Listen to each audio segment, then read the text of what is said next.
সারাদিন রোজা নাই, কিন্তু তার ডাডে ইফতার। এর কথা কয় না, রোজা রাখলে রাখছি, না রাখলে নাই, ইফতারটা কি মিস করে কি গুনার কাম করাম নাকি? আরে রোজারা হইন না একটা, নাউজুবিল্লাহ কন। আমার ভাইরা, আমার ভাইরা, আমার রাসূল বলেছেন লিসাইম ফারহাতান, ফারহাতুন ইনদা ফিত্রিহি ও ফারহাতুন ইনদা লিকাই রাব্বিহি। রোজাদারের জন্য দুইটা খুশির সময়, একটা হচ্ছে ইফতারের সময়, একটা হচ্ছে আল্লাহ, আরেকটা হচ্ছে আল্লাহর সাথে দিদারের সময়। প্রিয় ভাইরা, যারা সারাদিন রোজা রাখে, ইফতারকে সামনে নিলে আনন্দ কম না বেশি? কথা কেন, কম না বেশি? আর যারা বেরোজদার, ইফতার সামনে নিয়ে তো খেয়ালা, এর কথা কয় না।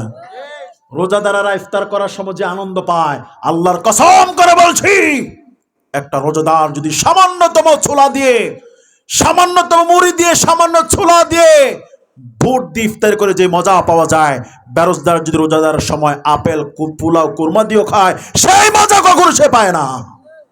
ঠিক না ঠিক? কারণ খুশিটাই রোজাদারের জন্য, বেরোজদারের জন্য না। ঠিক ঠিক কইলেও ঠিক, না কইলেও ঠিক। সুবহানাল্লাহ কাকা। আমার ভাইয়েরা, 2 নাম্বার খুশির সময় আল্লাহর সাথে দিদারের সময়। সুবহানাল্লাহ বলতে ইচ্ছে করে না? এত কার ইবাদত আমরা আল্লাহর করছি, না দেখে আল্লাহকে সিজদা দিচ্ছি, আল্লাহর জন্য জীবন দিচ্ছি, না দেখে আল্লাহর জন্য ফাঁসির কাস্টে ঝুলে আল্লাহর প্রিয় বান্দারা হাসরের ময়দানে বিচার ফয়সালার পরে জান্নাতে আল্লাহ তাআলা বান্দাদের সামনে যখন দেখা দিবেন, আল্লাহর কসম করে বলছি, 1 সেকেন্ডে হাজার হাজার বছর চলে যাবে। আমার প্রিয় ভাইরা, বান্দারা তার রবকে দেখে তৃপ্তি কখনো মিটবে না। সুবহানাল্লাহ নাই? এই মজা পাবে কারা? রোজাদার হবে যারা। এই মজা পাবে কারা? এই মজা পাবে কারা? আল্লাহকে দেখবে কারা? হয় নাই, আল্লাহকে দেখবে কারা? বেরোজদার কখনো আল্লাহর দর্শন লাভ করবে। এই জন্য রোজা রাখবেন তো ইনশাআল্লাহ। ইনশাআল্লাহ পরুক্কা। আমার ভাইয়েরা, ব্যবসায়িক ভাইয়েরা যারা আছেন, আপনাদের উদ্দেশ্যে কয়েকটা কথা বলে শেষ করছি। অনেক লম্বা সময়, আল্লাহ অনেক সময় হয়ে গেছে। রাসূলুল্লাহ বলেছেন, রাসূলুল্লাহ বলেন, তাজিরু সুদুকুল আমিন মা'আন নাবিয়্যিন ওয়াস সিদ্দিকিন ওয়াস শুহাদা। আমার নবীজি বলেছেন, সত্যবাদী ব্যবসায়ী হাসরের ময়দানে নবীদের সাথে, ওলিদের সাথে, শহীদদের সাথে, সলিহিনদের সাথে আসন নসর হয়ে যাবে। বলেন সুবহানাল্লাহ। আপনি যদি ব্যবসা সুন্দরভাবে করেন, ওজনে যদি সঠিক দেন, আমার ব্যবসায়িক ভাইরা, ওজনে সঠিক দিয়ে দিয়ে যখন আপনি ব্যবসা করবেন, আপনাকে শহীদদের সাথে আসন নসর করাই দেবেন তিনি কে? ওজনে কম দিবেন না বেশি দিবেন? ওয়াকিমুল ওয়াজনা বিল কিসতি ওয়া লা তুখসিরুল মিজান।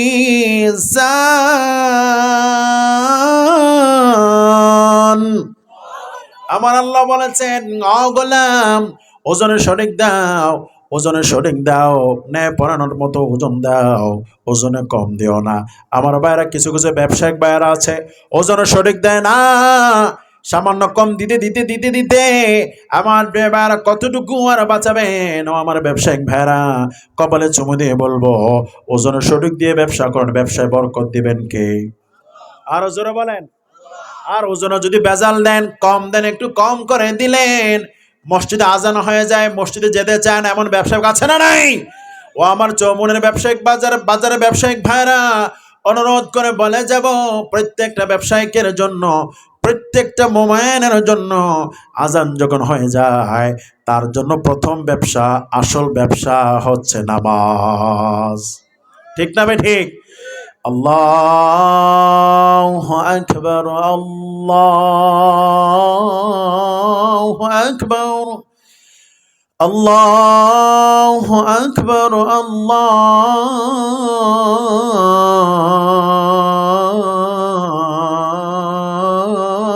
আল্লাহু আকবার। হাইয়া আলাস সালাহ,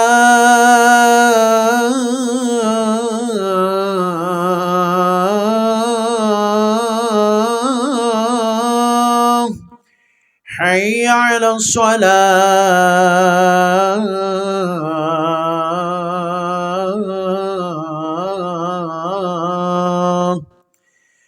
হাইয়া আলাল ফালাহ,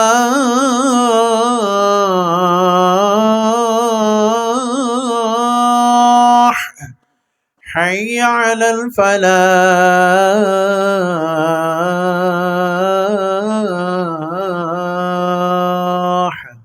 আছে না নাই?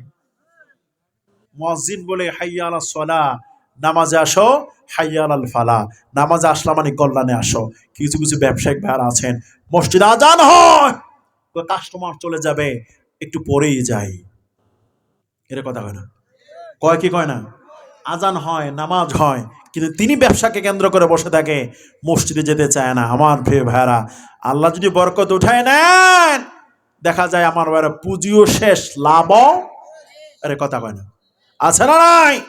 আপনি মনে করেছেন নামাজ আজান হয়ে গেলে পরে মসজিদে যাওয়ার চাইতে কাস্টমারের জন্য অপেক্ষা করা ভালো? আমার আল্লাহকে না, ইদা নুদিয়া লিস-সালাতি মিন ইয়াউমিল জুমআহ ফাসআউ ইলা যিকরিল্লাহি ওয়া যারুল বাই' যালিকুম খায়রুল লাকুম ইন কুনতুম তা'লামুন। সুবহানাল্লাহ পড়েন। রব্বুল আলামিন বলেন, গোলাম জুমার দিন আজান যখন হয়ে যাবে, ও গোলাম দৌড়ায়া আমি আল্লাহর জিকিরে ধাবিত হয়ে যাও, ব্যবসা বন্ধ করে দাও।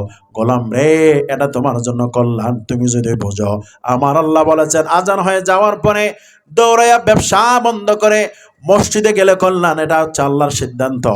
আর আপনার সিদ্ধান্ত হলো আজান হয়ে যাওয়ার পরে কাস্টমার আসবে, নামাজটা পরে পড়বো, কাস্টমার ধরা দরকার। আপনি সুস্পষ্ট আল্লাহর সিদ্ধান্তের বিরোধী। ঠিক? তাহলে বরকত হবে ব্যবসায়। এই জন্য প্রত্যেক ব্যবসায়িক ভাইদের উদ্দেশ্য বলবো, যেহেতু ব্যবসায়িক ভাইরা উদ্যোগে নিয়েছেন আজকের মাহফিল, প্রিয় ভাই তোমাকে অনুরোধ করে বলছি, তোমার জন্য সর্বশ্রেষ্ঠ ব্যবসা হচ্ছে নামাজ। সুবহানাল্লাহ পড়েন। আজান হয়ে যাওয়ার পরে সর্বোত্তম ব্যবসা কি? সবাই বলে কি? আপনি যখন নামাজ পড়বেন ব্যবসা বরকত হবে, নামাজ না পড়লে ব্যবসা কোনো বরকত। ভাই আজকে আপনি যদি মারা যান, আগামীকাল আপনার ব্যবসা আরেকজন বসবে ক্যাশে, কিন্তু আপনি যদি কবরে চলে যান, কি নিয়ে যাবেন? যারা নামাজ ব্যবসা বন্ধ করে নামাজে গেছে তাদের আখেরাত সুন্দর, আর আপনি বসে আছেন ক্যাশের ভিতরে, নামাজে যান নাই, মরার পরে শেষা। আছে না নাই? এই জন্য 5 ওয়াক্ত নামাজ পড়বেন ইনশাআল্লাহ। ওজনে সঠিক দিবেন না ভেজাল দিবেন? ওজনে সঠিক দিবেন না ভেজাল দিবেন? দ্রব্যমূল্য বাড়াই দিবেন? আমার প্রিয় ভাইরা, সাধারণত এই সামান্য এই বাজারের কথা বলে তো লাভ নাই। ওই যে উপরস্থ থেকে, ওই উপরের জায়গা থেকে আমার ভাইরা সিন্ডিকেট যখন করা হয়, তখন ব্যবসায়ীরা রমজান মাস আফসোস করছে। আমার প্রিয় ভাইরা, বিভিন্ন দেশে মুসলিম কান্ট্রিতে রমজান মাস আসলে দ্রব্য মূল্যটা কমে যায়, স্থিতিশীল থাকে, আর আমার দেশে লাফাতে থাকে ঘোড়ার মতো। আছে না নাই? আমার ভাইরা, আপনি কত টাকা আয় করবেন, সন্তানদেরকে দিয়ে যাবেন হারাম ইনকাম করে, মরে যাওয়ার পরে সন্তান আপনার কবরের কাছে যাবে না। ঠিক না ভাই? ঠিক। আর ওজনে সঠিক দেন, সঠিক ব্যবসা করেন, আজান হলে মসজিদে চলে যান, নামাজ পড়েন, আপনার ব্যবসার ভিতরে বরকত দিবেন কে? কে দিবেন? আল্লাহ আমাদের বোঝার তৌফিক দান করুক। এখনই দোয়া পড়ব। আমার প্রিয় ভাই, মাদ্রাসা আবু উসমান গনি রাদিয়াল্লাহু তাআলা আনহু, এই যে মাদ্রাসা, আপনার একটা সন্তানকে মাদ্রাসা ভর্তি করাবেন তো ইনশাআল্লাহ? ইনশাআল্লাহ পড়েন। এই মাদ্রাসার জমিদাতা থেকে শুরু করে অদ্যবধি পর্যন্ত যারাই দান করেছেন, টাকা দিয়েছেন, বুদ্ধি দিয়েছেন, আমার প্রিয় ভাইয়েরা যারা এই মাদ্রাসার সাথে সম্পৃক্ত ছিলেন, সবার জন্য প্রাণ ভরে দোয়া করব ইনশাআল্লাহ। আমার প্রিয় ভাইয়েরা, একটা কথা বলে শেষ করছি। হাফিজিয়া মাদ্রাসা ছাত্রদেরকে খুব খাওয়াবেন, তাদেরকে একটু সেবা শুশ্রূষা করবেন। হাফিজিয়া মাদ্রাসা না নুরানি মাদ্রাসা? এটা নুরানি মাদ্রাসা, তাই তো? আলহামদুলিল্লাহ পড়েন। এই মাদ্রাসার ছাত্র, মনে করেন আপনার একটা মনের আশা, যে আমার এই আশাটা যদি আল্লাহ পূরণ করে, একটা নিয়ত করবেন, আমি মাদ্রাসার 4-5টা ছাত্রকে আমি খাওয়াবো।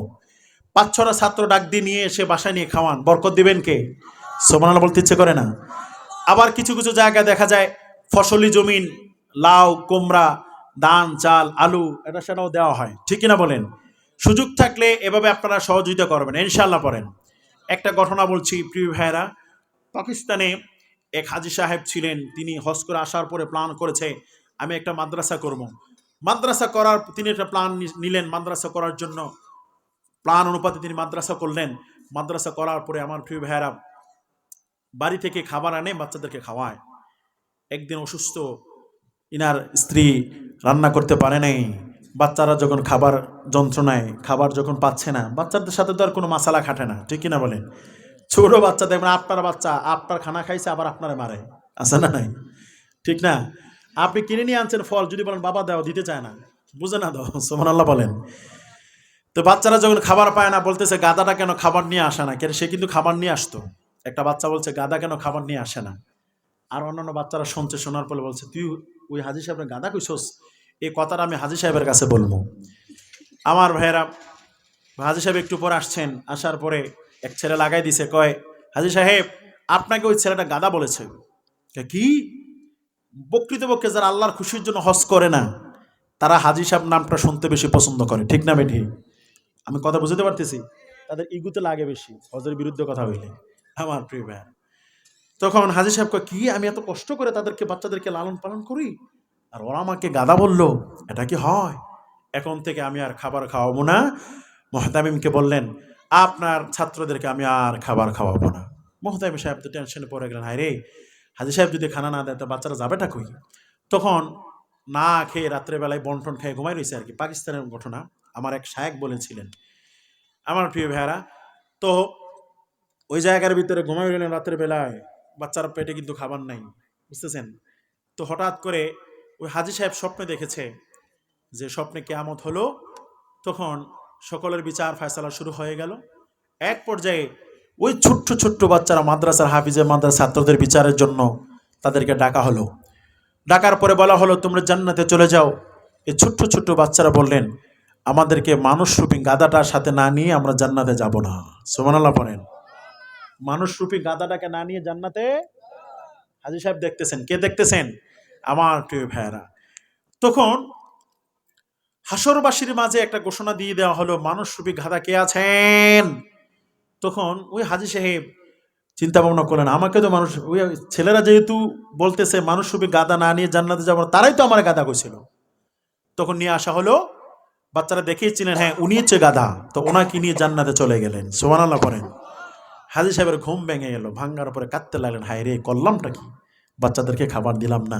কানতে কানতে কানতে কানতে দৌড়ে আবার মাদ্রাসায় রাতের বেলায় আয়সা হুজুরে ফাওয়াটির দূরে কানতেছে, হুজুর আমি সিদ্ধান্ত নিয়েছিলাম, আমি যে বলেছিলাম মাদ্রাসার ছাত্রদের খাবার দেবো না, এটা আমি অনেক ভুল করেছি হুজুর, আপনি আমার মাফ করেন, স্বপ্নে এই আমি দেখেছি। এরপর থেকে তিনি আমরণ পর্যন্ত মাদ্রাসার খাবারের ব্যবস্থা করেছেন। আলহামদুলিল্লাহ পড়েন। এই কথাটা বলার উদ্দেশ্যটা হলো মাদ্রাসার ছাত্রদেরকে খাওয়ালে লাভ আছে না নেই? আছে না নেই? এই মাদ্রাসা ওসমানগঞ্জ রাদিয়াল্লাহু তাআলা আনহু, এই মাদ্রাসা আমার বাড়ি নুরানি মাদ্রাসা, এই মাদ্রাসার প্রতি আপনারা খেয়াল রাখবেন, আপনার একটা সন্তানকে মাদ্রাসা ভর্তি করাবেন, এটা আমার দাবি। পারবেন না ইনশাল্লাহ?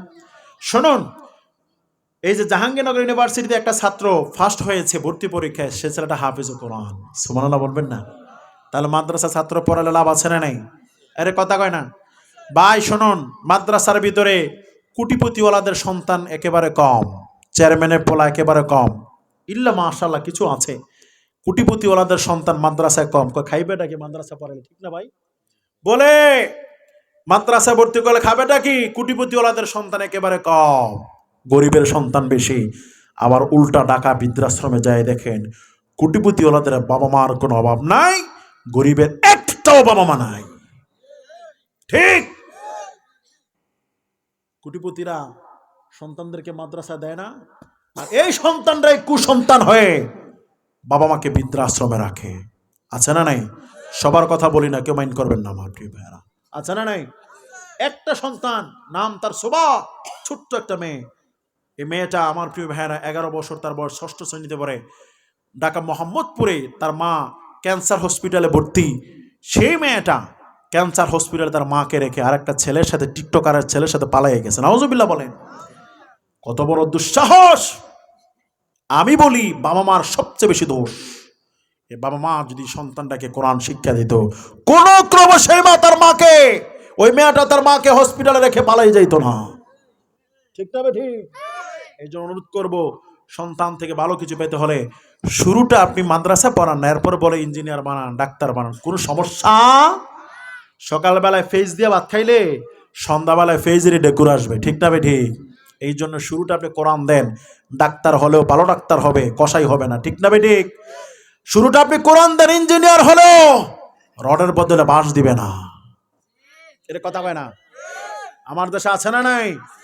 আমার ভাইয়েরা, ছেলেদেরকে খাওয়ানোর জন্য জনগণের টাকা মারে রডের বদলে বাঁশ দেয় সন্তানদেরকে খাওয়ার জন্য, আর এই সন্তানেরা বাবা মাকে বাঁশ দিয়ে বৃদ্ধাশ্রমে ঢুকাইয়া দেয়। আছে না নাই? কিন্তু কোনো আলেম তারা বাবা মাকে বলবে না, বাবা মাকে বৃদ্ধাশ্রমে দিবে না, বলবে মাগো প্রয়োজনে কষ্ট করে খাবো, ইমামতি করে খাবো, প্রয়োজনে কষ্ট করে তোমাকে খাওয়াবো, তোমাকে আমি ছাড়বো না মা, তোমাকে আমি ছাড়বো না। ঠিক কিনা ভাই? এই জন্য অনুরোধ করব, একটা সন্তানকে মাদ্রাসায় পড়ান, ইহকালও শান্তি, দুনিয়াও শান্তি, আখিরাতেও শান্তি। এই কথা বলে মাদ্রাসায় আপনাদের সন্তানদেরকে লেখাপড়া করান, দুনিয়াও আল্লাহ শান্তি দেবেন। তাদের জন্য যারা মাদ্রাসা এলাকায় তলিবে আলেম যারা শিক্ষা গ্রহণ করে, তাদের গুনাহ আল্লাহ মাফ করে দেয়। রাস্তা দিয়ে হাঁটলে তাদের জন্য ফেরেশতারা পাখা বিছিয়ে দেয়, তাদের জন্য মাছ দোয়া করে, পৃথিবীর সব পশু পাখি তাদের জন্য দোয়া করে। আল্লাহ তাআলা সে বরকত আপনাদের জমিনে দিয়েছেন। এই মাদ্রাসার প্রতি খেয়াল রাখবেন, সে কথা বলে শেষ করছি। আসসালামু আলাইকুম ওয়া রাহমাতুল্লাহি ওয়া বারাকাতুহু।